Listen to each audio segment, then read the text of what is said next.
Chaos of Life podcast with your host Adrian Hatcher, and we are here. I got the lovely Candace back for another episode of the Playoff of Life podcast, and in this one, we're going to be talking about the movie that just came out in theaters called Suicide Squad. Introduce yourself, Candace. Let them know you are here. Hey, glad to be back. Ready to get into this movie. Follow me on Instagram at Curly Daisy. Hey, that's what's up. So we went to go see this movie, and we both had a certain opinion on it. We usually rate movies between 1 to 10. I feel like, in my honest opinion, this movie was about an 8. People usually talk about the DC movies like they're not that good, rating them, of course, below Marvel. But what did you think of this movie, The Suicide Squad? This movie on its own, I feel like was really good. I would give it maybe an 8.5. The comedy was just so good. The comedy was good. The comedy, though, I felt was geared more towards like gory, more towards an audience that like just kind of likes Deadpool. I don't know. That's the sense I got from And I'm that crowd. I'm the dark humor type of crowd. Mm-hmm. So it was giving me what I knew. The comedy was giving me what it needed to give. Mm-hmm. And then they started the movie off kind of actually really serious at first. Well, yes. Well, kind of serious / comedy, like you said. We'll do a spoilers section, but when the movie first starts out, of course, you don't really know what's going on.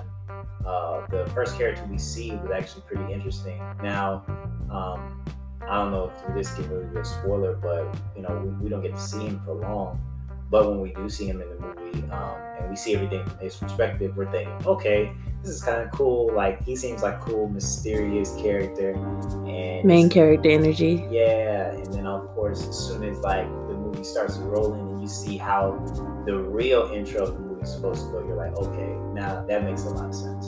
So, what did you think of the beginning of the movie? Did it kind of set your expectations for how the rest of the movie was going to go? Yeah, I mean, it definitely did. It was, like I said, they set it up really great, and then they kind of disappointed you, and you were like, that's it? And then they revealed the true story, and I enjoyed the way they went about it, which we can talk about more in the spoiler section, more detail. And what was your favorite character? Obviously, Harley. I am a fan of Margaret, so you know, I enjoy her. I just feel like she's an amazing actress. I enjoyed her in the first one. I enjoyed her in Birds of Prey. She's a beautiful woman, and she's funny. And most of the scenes that I can remember offhand involved her.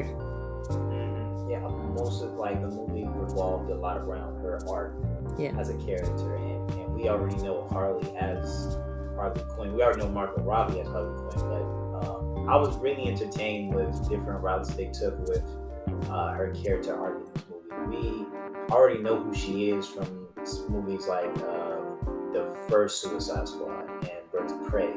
So if you go in knowing that, then you know exactly what you're going to get from her. You're going to get some comedy. You're going to get some really weird psycho stuff going on, but it's in a way her mindset actually makes sense. Like when she really breaks down who she is as a character, she lets you know she bleeds her heart out when she's really explaining what her thought process is. She's a hopeless romantic. Yeah, she is, and I think emphasis on hopeless. There's one scene which we'll talk about, which was my favorite in the movie, that I died laughing because even though it was kind of serious, it was also kind of funny the way they played on it. Now, my favorite character of the movie, which I thought was an underrated character, was the John Cena character. He was a good character. He was a good character. He was a necessary character. He was. You don't get to know much about him other than he's all about what he's all about. Like he's a straightforward. You can think of him as a military, no nonsense, follow the rules type of guy. And like he says in the movie, he'll do whatever he has to do for peace. But you really don't know how far he'll go until you get towards the climactic points of the movie. And that's where his character has kind of like a different opinion. Right. And he says the whole time that he'll do whatever it takes to keep the peace. Whatever it takes. He means that. And like you said, until you actually see what that entails, you're like, wow. But he stayed solid as his character. He's a pretty good character. I mean, as the movie went along, I feel like this was an underrated character because you don't realize how central he's going to be towards the plot in the later half was Rick Flag. His character, you saw him in the first Suicide Squad movie, and I know people don't necessarily have a great opinion of that movie. You like it? I enjoy the first Suicide Squad. I enjoy the playlist. I enjoy the action. I enjoy the acting. I mean, also I don't read the comics, so maybe I'm just going off of movies. But as far as compared to other DC movies, it does pretty well. I mean, compared to, let's say, Aquaman, Suicide Squad was A+ compared to Aquaman, so yeah, I enjoyed it. Not now, would I say this Suicide was better? Yes, this one was definitely better. I feel like they figured out a little bit of a formula this time around. And do you feel like there would be another Suicide Squad? The way it ended, I think there could be. I would be here for another one. And the fact that it's, to me, their best, most consistent, well-written series. Continuation series. They keep having to redo the Batmans, keep having to redo, these different character arcs because they keep not getting it right. Suicide Squad, I feel like so far at least, they haven't really had to redo it. And they won't have to redo it because they can have different characters, they can pull different villains to be the new squad, and it's still technically the Suicide Squad. So I feel like they could definitely keep going with it, especially the way it ended. Well, people love these characters in this movie, though. The only recurring characters that I could really see coming back, maybe Idris Elba's character, maybe of course a Harley Quinn, but it kind of like, have you ever seen a movie called The Expendables? This was like a movie like a few years back with not The Rock, but like Sylvester Stallone, Arnold Schwarzenegger. Like they were older, but they were called The Expendables because they could die. It was just the mission they were on, but they just got it done. It's kind of a play on the Suicide Squad where these characters are expendable. They make that known at the beginning of the movie, and you really kind of have to go in with, I don't know if the character that I'm falling in love with is going to make it towards the end of the movie. Right. So thinking about that, I was just like, especially with Rick Flag character, his character arc, just like Harley's, I felt was really good, and you could easily just wrap it up in this movie and call it a day and be okay with it, and there were, like you said, there were openings for other characters. Probably another character I liked was King Shark, underrated character. Oh yes, he was definitely hilarious. He offered so much comic relief. Mm-hmm. Matter of fact, I think one of my favorite parts of the movie was when King Shark was trying to make friends in the movie. And it's whoever, I believe it was James Gunn, whoever was instrumental in really writing the script for these characters, were able to take little things, a couple words, and really like make you feel and actually make an impact on what you thought of the character towards the end of the movie. So, going back to what you were saying about how anybody could die at any moment, I do feel like this movie did a better job of making you feel like that than the first one, because they did kill off a few characters in the first one, but none that you really cared about, and most of them did make it at the end. Whereas this one, they started the movie off like anybody can get it, which added a new, like, as you were watching it, made it more like, is this person gonna die? Are they gonna make it? Which was nice. And I feel like with that, we can jump right into the spoiler section of the Suicide Squad movie. So for anybody listening, if you do not want to be spoiled, if for some reason you haven't seen the movie, this would be a good time to go see it and come back if you want. But we'll jump right into it. We started talking about these characters and how you just said they were all expendable, they could die at any moment.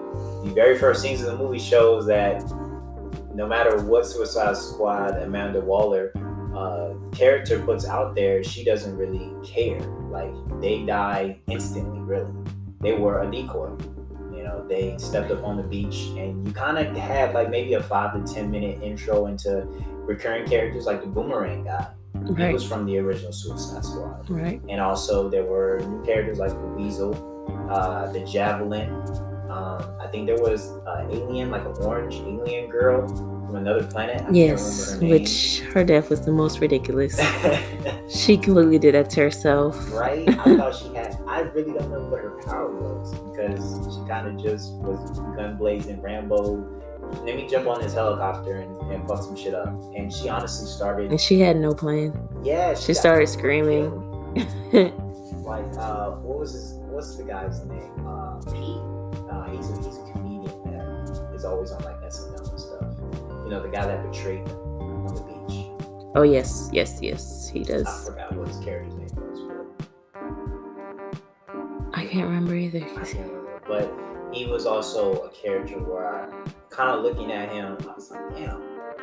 He's a super villain or a superhero. Like, okay, how long is he gonna be doing this? And he kind of plays a sneaky role. Like, he really don't know what he's thinking, other than when he's just making you laugh. Like at the very beginning when they're on the helicopter, he's like scared of the weasel because he doesn't know what it is. Right. He thinks it's a dog or a rabbit dog. A werewolf. A werewolf, and the guys are just laughing at him on the plane. It's like, dude, it's a weasel.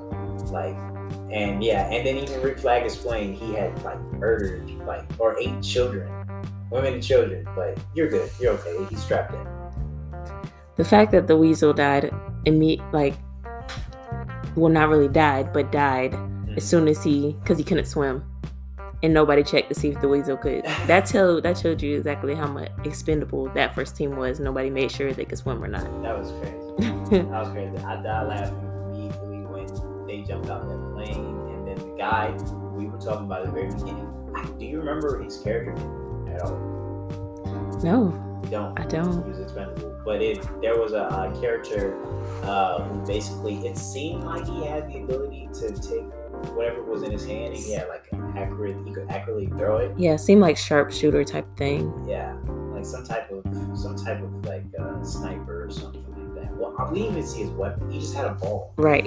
In the beginning, he had a ball. He was hitting it against the wall, and a bird came in, and he made it hit a bunch of walls until it killed the bird. So it set him up like he was about to be this really just amazing, kick-ass character.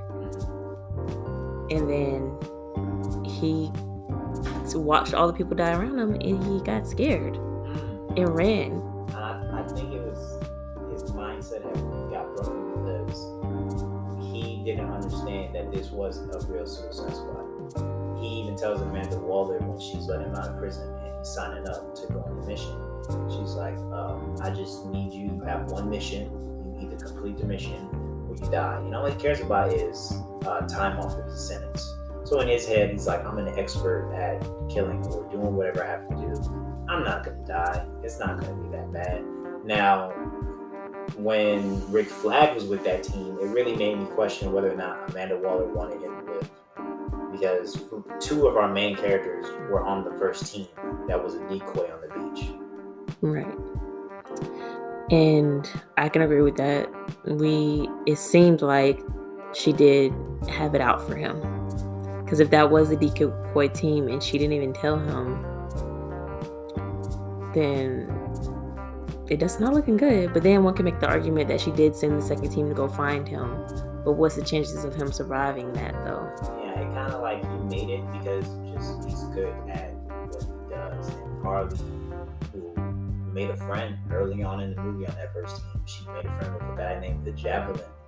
And of course, he has this long javelin that, I don't know, I feel like after he throws it, there's nothing else he can do. But he didn't get a chance to throw it because he immediately died as soon as they got on the beach. And as he's dying, Harley's talking to him, and he's like, I want you to have my javelin, and I want you to...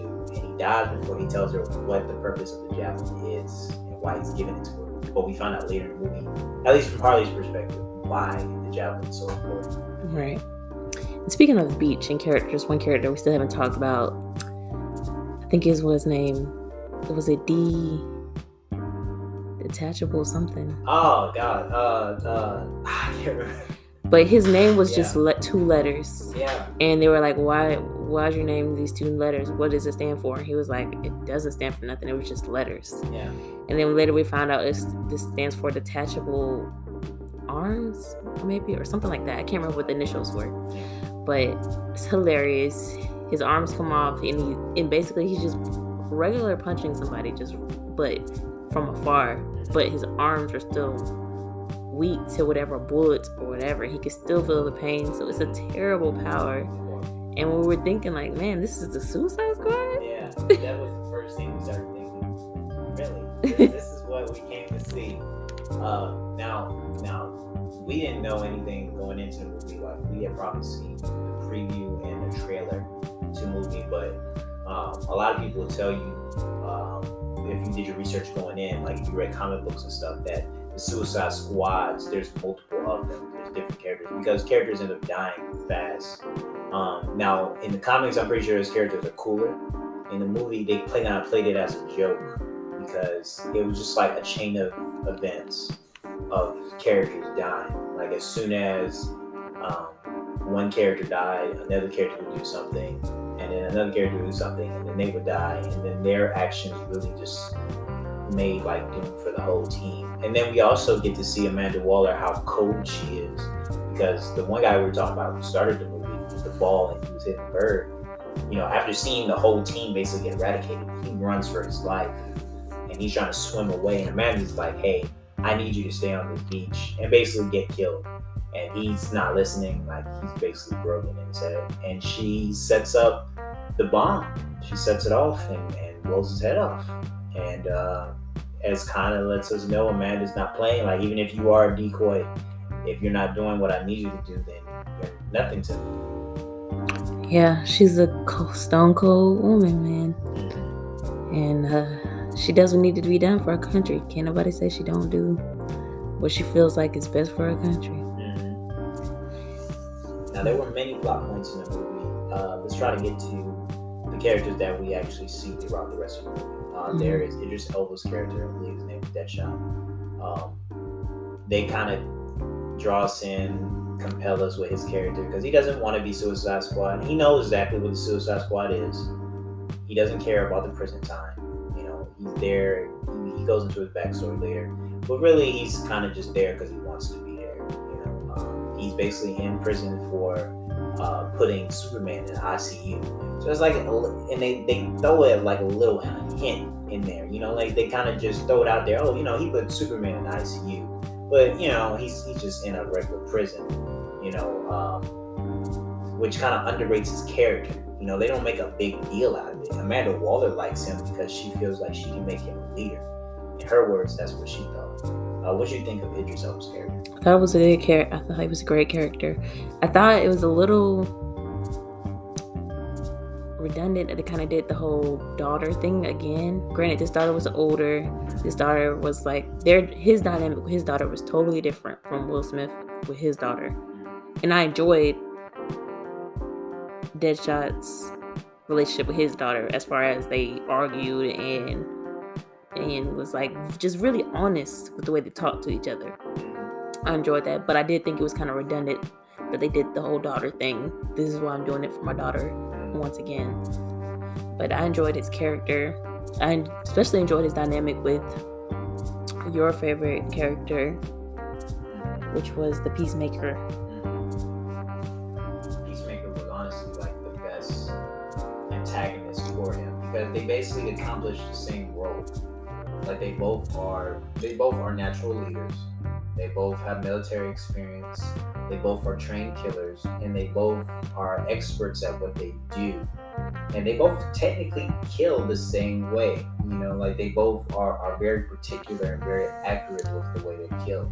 But throughout the movie, they kind of make this running joke of who's the leader, who's the best out of them both, and also who could kill the other. Like honestly, who is the best killer at the end of this? And usually a movie wouldn't be like, okay, we're gonna make a joke about who's the best killer, but John Cena's charisma, Idris Elba's charisma and chemistry kind of comes on screen really great.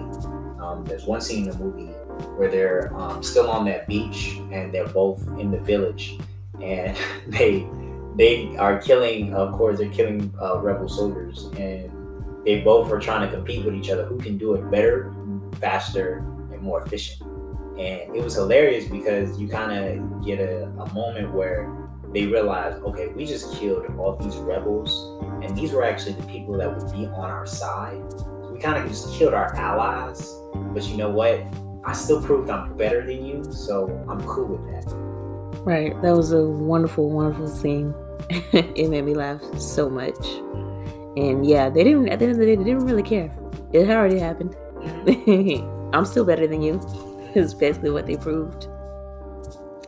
And at that village, we find out that Rick has made it. He didn't die on the beach. Yeah. And that basically carries us on to moving them on to the city. If they hadn't found that rebel beach, that rebel camp, it probably wouldn't have progressed the way it did. So.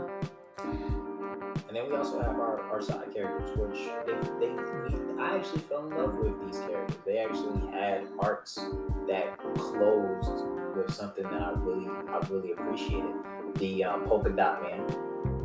He has, his backstory is crazy if you think about it. He has an alien disease or alien virus that his mother implanted in him to make him a superhero, but it turned out like messing up his whole entire life, where these random as colorful polka dots will pop up on his head and his body, and they basically are killing him. And the only way he can get rid of them is if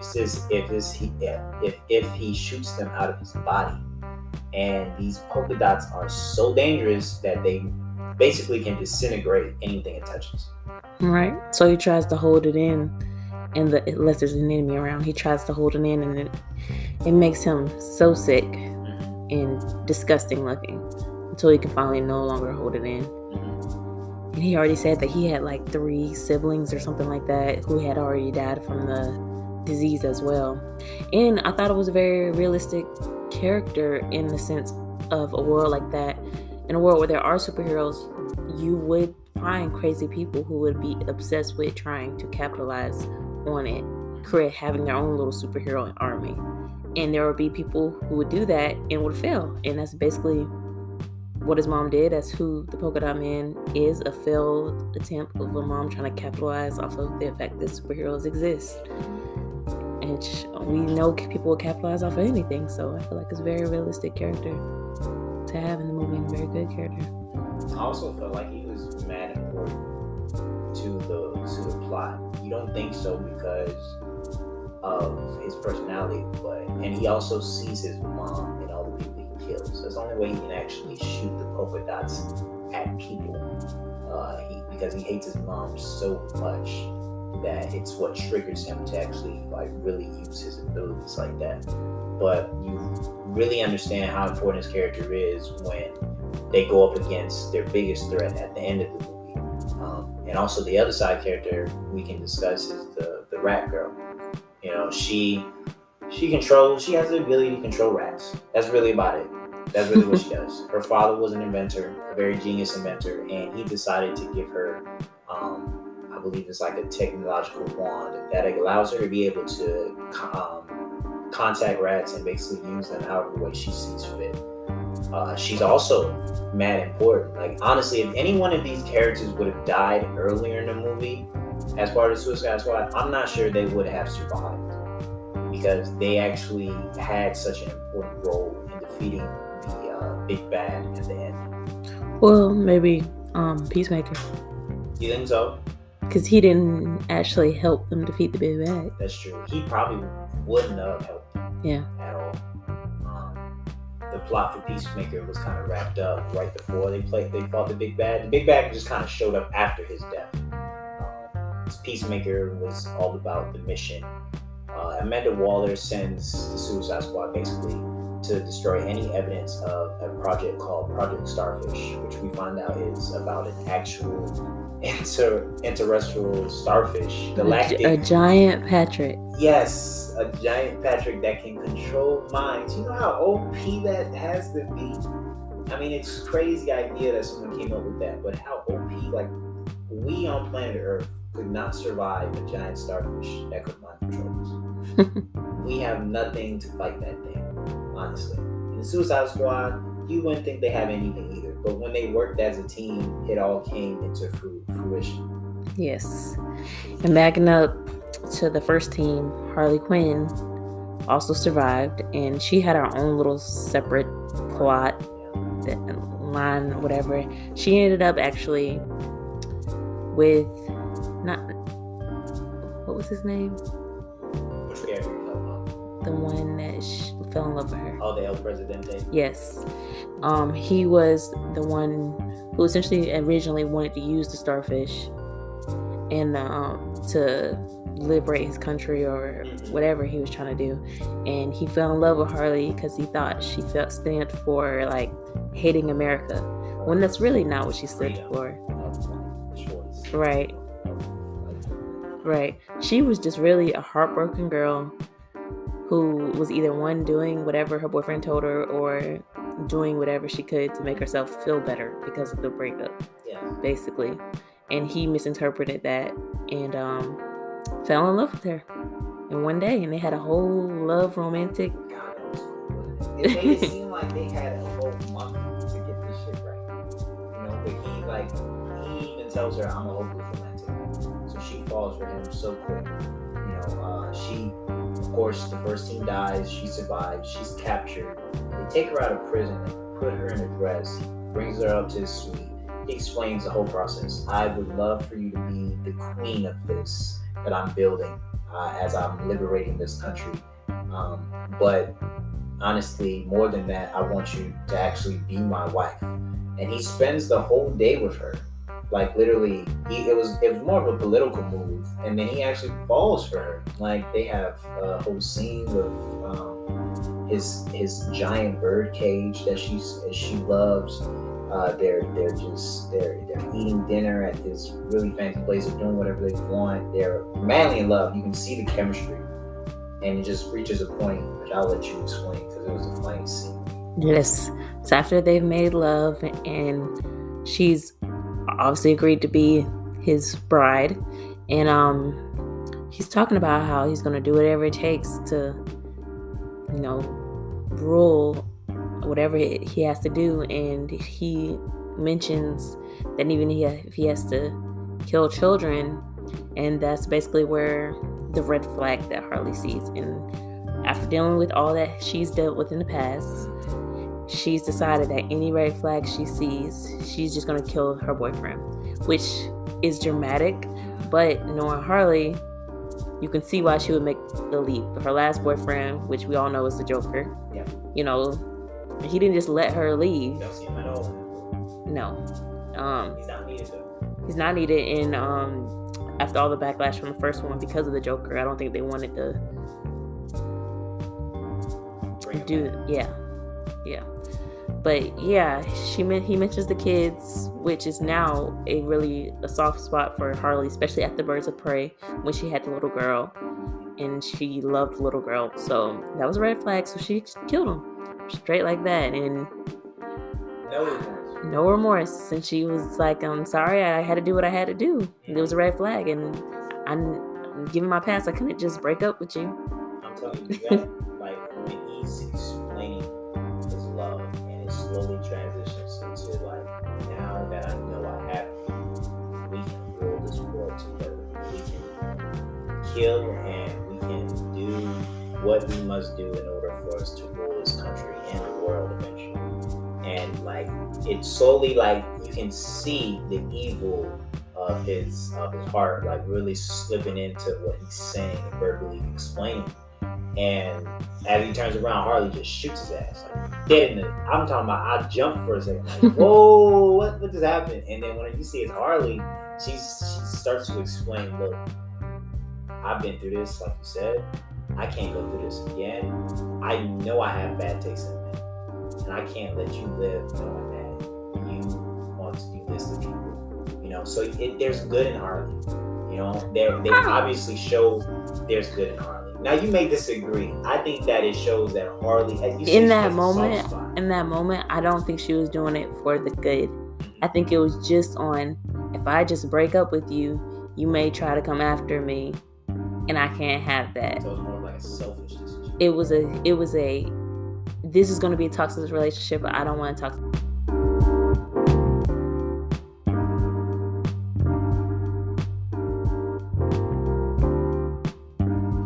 All right, we are back with part 2 of this review for the Suicide Squad, and we were talking about Harley Quinn's character for the spoiler section of the movie, and how you kind of believe she did it more because it's gonna just be a toxic relationship, and that's why she shot the El Presidente in the movie. That was the best way they did it in his tracks. Mm-hmm. And it has some consequences. She got immediately arrested for killing the president of their country. Oh yeah. Oh, she went right back to prison. But your favorite scene showed up. Yes, she completely, she just had enough of being there, of in prison. She had gave them their little fun, let them beat her for a little bit. She was singing while they were electric shocking her. And then she completely let's talk about how she just raised her lower body all the way up to be able to get out of to be able to cut herself from the chains. Mm-hmm. She raised her lower body all the way up. The core strength and the arm strength it took. You probably we've been doing like that. Trying to do some pull-ups. Calisthenics. And it is not easy. So it very much made me appreciate that scene all the more because I can barely do 10 pull-ups, let alone what it took for her to do what she did. Mm-hmm. And then she just went ham, completely just killed everybody, shot some people, fist fought some people, and it was amazing. The action sequence, I think, is one of the best hand-to-hand action sequences of the whole movie. That was just, maybe I'm biased because I love Harley. No, it was her moment. I think they literally had an intention in the movie where this part of the movie is about Harley. Because this is why some people want to see this movie, because of Harley. You got into her head, you saw how her character reacted to a toxic relationship, which I think, I don't know how many people would react to that in a toxic relationship, just end that shit right there. But she did it. Then she goes along, makes it to where, she basically gets herself out of prison. Right. The Suicide Squad is coming to rescue her, which after they come and rescue Rick Flag intentionally, he's like, oh, there's still somebody here that we have to get. And he goes on a rescue mission for Harley. But by the time they get there, Harley pretty much runs the show. She's meeting them outside the building, and then she actually volunteers to go back up so they can do it again because she's so touched that they came all this way to save her, which I found so hilarious, and it also shows Harley's crazy yet sweet side, which I just makes you love her. Now, the only other character I think we haven't talked about too deeply so far is the actual president, not president, but the general. I guess you could call him the number 2 bad guy in the movie. He's with the president, El Presidente. Once the president dies, there's a second guy, the general, who's racist against just everything about that America stands for. And once he's in charge, he just wants to use the starfish to destroy everything. It doesn't matter. He just wants to control its power and basically take over the world. But the only way he can do that is through a scientist that has been working on Project Starfish for over 30 years. And that's, I told you who it was, but I don't know if you actually seen the show, Doctor Who. He played the Doctor Who character, he was the season 7 Doctor Who, because Doctor Who basically is about this genius time traveler that goes on different missions and adventures, and each season is a different character because the Doctor or Doctor Who basically goes through a reincarnation at the end of his arc. So if he ever gets killed or if he ever gets shot or mortally wounded, he'll literally go through a transformation and become somebody new. I think in one season, he actually becomes a girl. Then he becomes an old man. Then he goes back to a young dude. It's cool. It's a really cool thing that they do in that series. But the guy who plays the scientist is one of the Doctor Who characters. And he did good. He did great. He played the scientist that doesn't give a fuck about anything other than his science. All he cared about was his research, and he didn't really care what it was used for. He just wanted to And right now, being in the country that he was in, and working with the president and then the general was the best way he could do that. Until the Suicide Squad showed up and kidnapped him at a club. And it was very out of place because he has all these tubes and things in his head, I guess, to like increase his smartness or something like that, brain activities. And yeah, he's just in there, and these people are like, dressed like how you dress at a club, young. He's just there. He looks very out of place. But I guess everybody has their little fetishes or their little needs. So I guess he was just satisfying those outside of his science needs. He's captured, and that him being there at that club speeds the movie along to the end. I do think once they have him, they were able to get him was a little too easy. Okay, because I don't even think when they were dealing with the general's henchmen, like the army, they didn't even come initially with the doctor. They just knew the Suicide Squad was in the city, so the general kind of just sent all his soldiers out there to look for them. It was also weird to me that the doctor like just went out with no security ever, like at the club. Yeah, I guess for him, he knew how important he was, because in the movie, the Project Starfish is what kills him. He knew how to get inside the military base. I think it was Jotunheim, which is actually a play on ancient mythology. But Jotunheim was this security base where they kept Project Starfish. Once the Suicide Squad gets through the whole, let's capture him and let's get away and let's come back together and go to Jotunheim, the movie goes along really quickly. They already came up with a plan. They're going to blow up the smithereens. They're going to destroy. They're going to do what Amanda Waller sent them to do, to destroy everything in Jotunheim.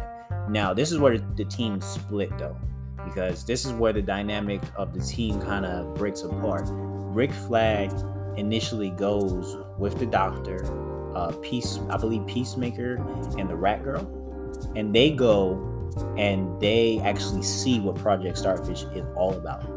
Like, they see the experiments that the city has been doing, which I love the plot. I love how they tied that in. Amanda Waller sent them there to destroy Project Starfish, but Project Starfish turned out to be a giant intergalactic starfish that they've been experimenting on since they found him in outer space. And the American government has been helping the government in that city to basically do experiments to figure out how to control this thing and how to use it for more power. So the American government is corrupt in this. They're trying to just cover up what they're doing. And the government that's there is just trying to figure out how to use this power to take over the world. So everybody's just evil in this movie, except for really the Suicide Squad. They're like the villains, but they're anti-heroes at the end of this, because Rick Flag, he honestly sees the experiments and is like, I don't think this needs to happen. I don't think this is right.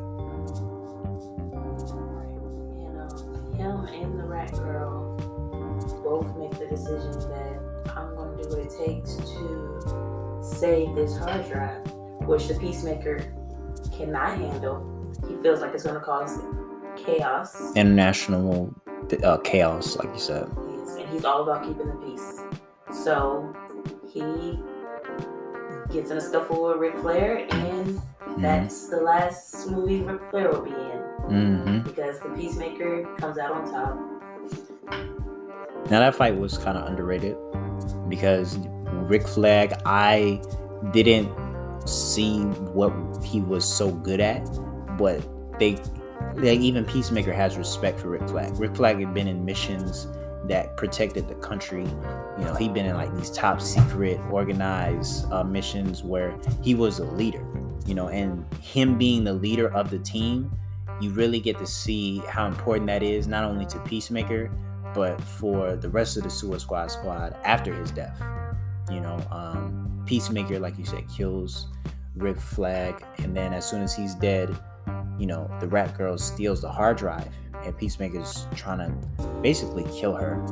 But he's having a tough time, because at this moment in time, the Starfish got out of jail. It got out of Jotunheim, and it's basically breaking itself out of the prison at that moment. So they're just, it's chaos. And then while they're doing that, the other half of the team is pretty much dealing with the aftermath of these bombs that they set up in Jotunheim. King Shark kind of has his moment. You like that as well? Yes.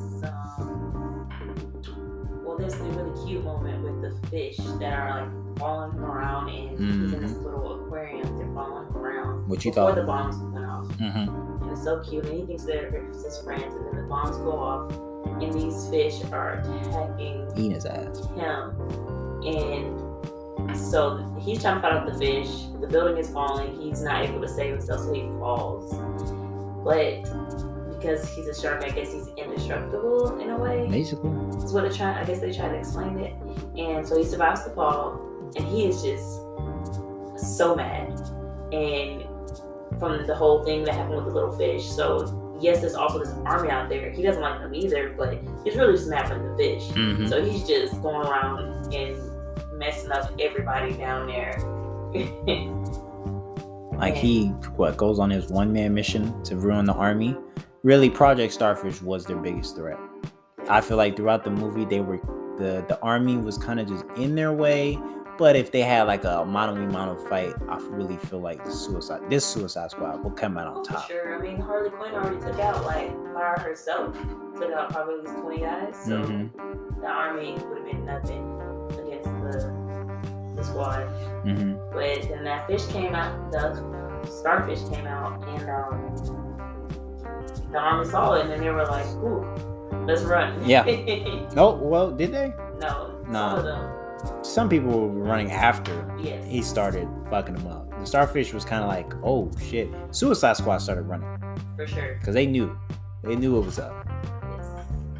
And we actually skipped over the part about Deadshot and seeing as the building was falling down, Deadshot fell to the level where Batgirl and Peacemaker were fighting, which was cool because they did kind of like a time a flashback to the events that were going on during that time. Right. We got to see how everything went down with the whole fish, King Shark, and everything else. Right. And when Deadshot landed, he saw that Peacemaker was about to kill Batgirl, and he didn't need an explanation. Yeah, right. There was no talking. It was all action. And they both got out their guns, and there was finally the standoff that they had been basically hinting at or joking about the whole movie. And what you have to say about that? What you think of that? I was impressed. Of course, I want Deadshot to win. I mean, it kind of just. I mean, come on now. John Cena's character was cool, but after killing Rick Flag, it's kind of like, bro. Like, us as the audience, we understand where Rick Flag is coming from. He feels like this is the best decision because people need to know the evil things the government was doing. And for him to fight and then basically die to save the people, it was honorable. So at that point, they made Peacemaker the villain. Yes. He was like, for a good 5-10 minutes of the movie, he was villain. Like, he's part of the Suicide Squad. He's in jail because yes, he does believe in peace, but he'll do whatever it takes to keep peace. There's a line where he'll say he'll kill women, children, whatever, to keep the peace. Yeah. And he stayed true to that. Yeah. That his morals were not did not falter. Maybe for a second there. I think initially because Rick Flag was like on top of him, and I believe he had just stabbed him and killed Rick Flag. And Rick Flag said something. He said something about him being Peacemaker, and he's like, what a load of shit. And then when he dies, like, Peacemaker for a second, it's like, what have I done? I killed a national hero in the name of peace. Was this right?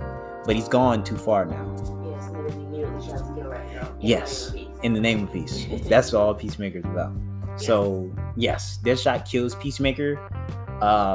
It was cool. I love the scene. It calls back to an earlier moment when they were talking about what's the most efficient way to kill. And bullets or small bullets. And Peacemaker figured out smaller bullets was the best route to go. And here's the thing, though. As soon as that happens, Suicide Squad actually faces their toughest threat. They basically run out the building as Project Starfish is coming out, and Project Starfish is cool. I don't care what anybody says. This thing comes out of Jotunheim, starts to wreck the city, starts to mind control everything. I'm talking about shoots little baby starfishes out, and they attach to your face, and they just start like taking over the whole town. And really, they complete their mission. They have the disc. Amanda Waller's like, the comms are down. Because Amanda Waller basically couldn't get in contact with them almost like majority of the movie because they were like on lockdown for the whole city. There was a communication jammer. Yeah. Yeah. When they blew up the building, that took out the jammer, and then they was just finally able to talk to them again. So once that happened, we just get to a point where the Suicide Squad is like, okay, we can go home now. We did our mission. But after the events of the home movie, you know, Deadshot, actually showing that he has a good side, you know, his relationship with Rat Girl, his bond with the team. He's like, we can't just leave these people to die. We have to do something. And it's honestly the cooler moments of the movie. And that's why I said, if these side characters had died earlier in the movie, I'm not sure what they would have done, honestly. Deadshot basically corrals a team to go fight this gigantic starfish, you know. And of course, Amanda Waller does not like that. She's about to destroy everything. She's about to kill everybody in the Suicide Squad. And one thing we didn't even talk about was throughout their whole interaction through the movie, there's like this comms team that stays in touch with the Suicide Squad members. And it's regular people. Now, the regular people, they've been doing like bets and stuff. Like, oh my God, which Suicide Squad member is going to die first? Who's going to die the worst? Like, they basically are making fun of the Suicide Squad team. They think these people are degenerates. They don't really care. But after seeing the events of the movie and seeing that they actually want to go and save people, they actually stop Amanda Waller and help the team, you know, beat the starfish. That was a very big turn of events because Amanda Waller was about to end it all right there, then and there. Mm-hmm. But the people in that room, the regular everyday people, I guess, were the real heroes. She woman risked her job, her means of finance, to save kids, to save people in a country that she didn't know or wasn't hired to take care of. Mm-hmm. And the Suicide Squad did what needed to be done. The Polka Dot Man came through. Mm-hmm. So did the Shark, and so did Rat Girl. All the side characters. I mean, Harley Quinn and Deadshot did that part too, but we knew they were going to do that part. Mm-hmm. But that's when the side characters really got to shine, was during that battle. Mm-hmm. Polka Dot Man actually, they tell him, Deadshot said, "That's your mom. Look at it. It's your mom." And he shoots all his polka dots at this thing, and it's the funniest scene because they frame it as if it's an actual mother about to tip over this gigantic starfish. And all the little humans that are being controlled by the little starfish start screaming out in pain because they feel the pain of the giant starfish. Just hilarious. Yeah. The comedy in this movie, like A1. Yes. They knew what they're doing. Right comedy in this movie. And I think that's what they need to keep going with, at least with the team up movies. When you have more than one character, when you have to develop multiple characters, and you have to keep the plot going long as possible. I think they need to do more comedy, you know. So they, of course, Rat Girl ends up saving the day. She summons every rat known to man. I don't even think it was the rats in that city. I think rats started just coming from around the world, and they attacked the starfish. And starfish does not like rats. Rats were chewing his butt up, and oof. Harley Quinn came through with that javelin. She came through. Ooh, she knew what she was doing once she saw it. She said, this is what the reason you gave me this javelin, and stabs him in the eye, which leads to the rats being able to get inside of the starfish and eat him from inside out. And basically, they stopped an intergalactic takeover. Yes, but sadly, the Polka Dot Man did not survive the battle. He was crushed. Yeah. So that was another member of the team down. I did feel bad for Polka Dot Man. He didn't have to die like that, in my opinion. No, but it was a Suicide Squad, so it is what it is. And he was hoping to die. He was saying the whole movie, I hope we die. Mm-hmm. Or, you know, if we're lucky, we'll die. Mm-hmm. You know, so I think him dying out of all the characters, you know, from the being team, I think it was the right call. Mm-hmm. So overall, do you feel like this was the best DC movie you've seen? Well, I won't say it's the best DC movie I've ever seen, just because the X-Men. Okay. And also the Deadpool movies are great. Yeah, they're but really good. It's definitely as far as the last 3-4 years, it's probably been the best movie I've seen from like DC. Okay, cool. I would say this is definitely top 5. I don't know. I don't think there's that many DC movies that are that good, in my opinion. When I say top 5, I'm also thinking X-Men, Deadpool.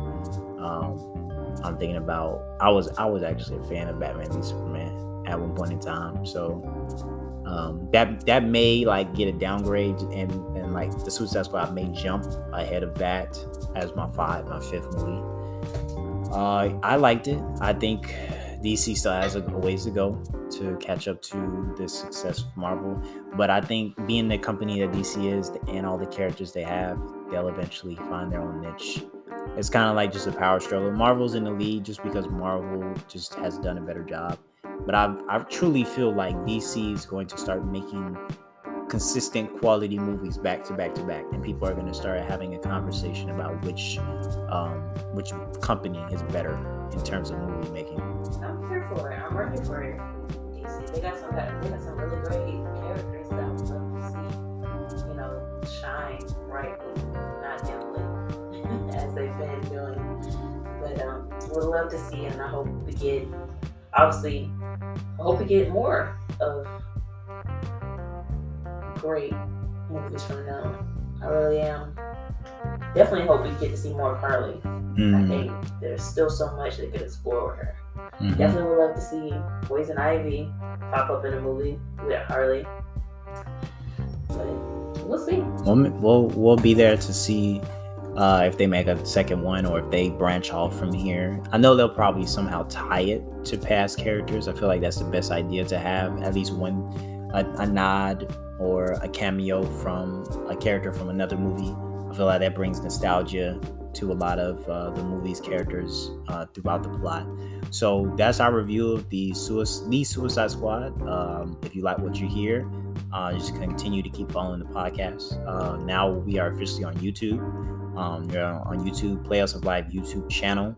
You can also follow us on Instagram, Twitter, and you can follow us on Spotify and all your listening platforms. I'll leave a link in the description for anybody that wants to follow any of those social medias. So once again, thank you, Candace, for coming on to this episode. Hopefully we can make you regular. Hopefully we can continue to make these random movie reviews and talk about anything that we feel is impactful in our lives. So with that being said, do you have anything you want to tell the audience? No, just thanks for having me. Great to be here. Awesome. So with that being said, this has been the Playhouse of Life podcast with your host, Adrian Hatcher, and we will see you guys later. Peace. Bye.